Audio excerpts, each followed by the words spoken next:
Hello and welcome to AG Zone. In this video, we'll be discussing about eye. First, we'll be discussing about the parts of eye, then we'll move on to the mechanism of vision.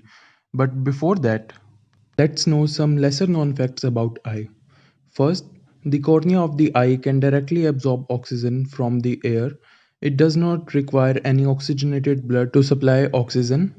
Before second fact, first there is a question. Have you ever wondered why your nose starting running whenever you start to cry? This is because a small hole is present in the inner skin of our eye which is called lacrimal punctum. As you can see here, this small holes drains your tear by the passage of nose. That's why you have a running nose whenever you cry. You can clearly see in this diagram that your tears are carried by the lacrimal punctum to lacrimal sac and then to the lacrimal canal. You may also have noticed the lacrimal gland. Lacrimal gland is also known as tear gland. Now let's focus on our main topic, which is the structure of eye.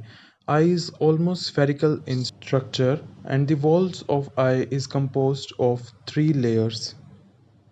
The outermost layer of eye is composed of dense connective tissue and is called sclera. And this sclera in the front portion of the eye, or we can say the anterior portion of the eye from where the light enters, is called cornea. Now we move to our second layer, which is choroid. It is the middle layer and contains many blood vessels. Because of these vessels, the choroid appears to be blue. The choroid layer is thin over the posterior two-third part of the eyeball, but it becomes thick in the anterior part to form the ciliary body. As you can see in this diagram, the ciliary body itself continues forward to form a pigment and opaque structure called the iris. Iris can also be known as the visible colored portion of the eye, as you can see brown color in this image. Now let's move to another structure called lens. Human eye has a transparent crystalline lens which is held in place by ligaments attached to the ciliary bodies. In front of the lens, the aperture surrounded by iris is called the pupil. And the size of pupil is regulated by the muscle fiber of iris, which appears black to us. Here you can clearly differentiate iris from pupil.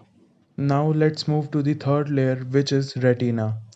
The third layer itself has three layers of neural cell from inside to outside. These are ganglion cells, bipolar cells, and photoreceptic cells. There are two types of photoreceptic cells, namely rods and cones. These cells contain the light sensitive protein called the photopigments. In human eye, there are three types of cone which possess their own characteristic of photopigments. They respond to different colors as red, green, blue light, and we all see colors as the combination of these three. Now let's move to the another topic, which is type of vision.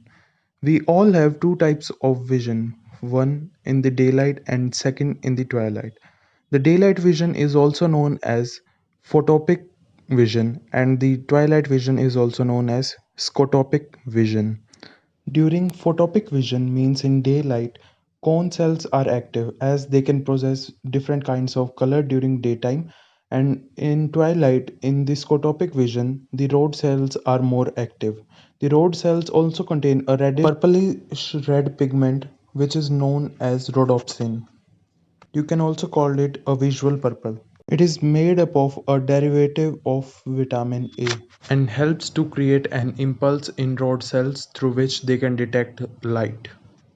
Now let's move to the optic nerve. Optic nerve leaves the eye and the retinal blood vessels enter it at a point slightly above the posterior pole of the eyeball. The point where blood vessels enter does not contain any photoreceptor cell, so it cannot process light, hence it is called blind spot. You can notice blood vessels entering from the blind spot right here.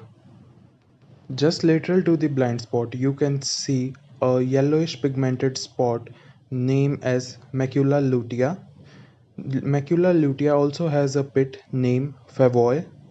Now, according to the definition of fovea, it is a thinned out portion of retina where only cone cells are densely packed. This is the point where the visual acuity is greatest. Visual acuity refers to the resolution of the vision, means how sharp is an image. Here you can clearly see the whole area is called macula and a tiny pit inside is it called fovea. Now let's move to the aqueous chambers. The space between the cornea and the lens is called aqueous chamber and it contains a thin watery fluid called aqueous humor. Besides this, the space between the lens and the retina is called the vitreous chamber and it is filled with a transparent gel called vitreous humor. Now let's talk about our second part, which is mechanism of vision. Vision occurs when the light ray from the visible spectrum is focused on the retina through the cones and the lens generate a potential in rods and cone cells. These cells contain photopigment. Photopigment in human eye is a compound of opsin and retinal. Opsin is a protein and retinal is an aldehyde of vitamin A. To explain further, we can say when light falls on opsin, it dissociates and releases retinal. This dissociation causes a permeability change which generates a potential difference in the phototropic cells. This produces an action in the ganglion cells through the bipolar cells. This action potential is carried by the optic nerve to the visual cortex area of the brain. In visual cortex, neural impulses are analyzed and the image formed on the retina is recognized on the basis of the earlier memory. So that was all about the eye in this video. If you like this video, consider like, share and subscribing.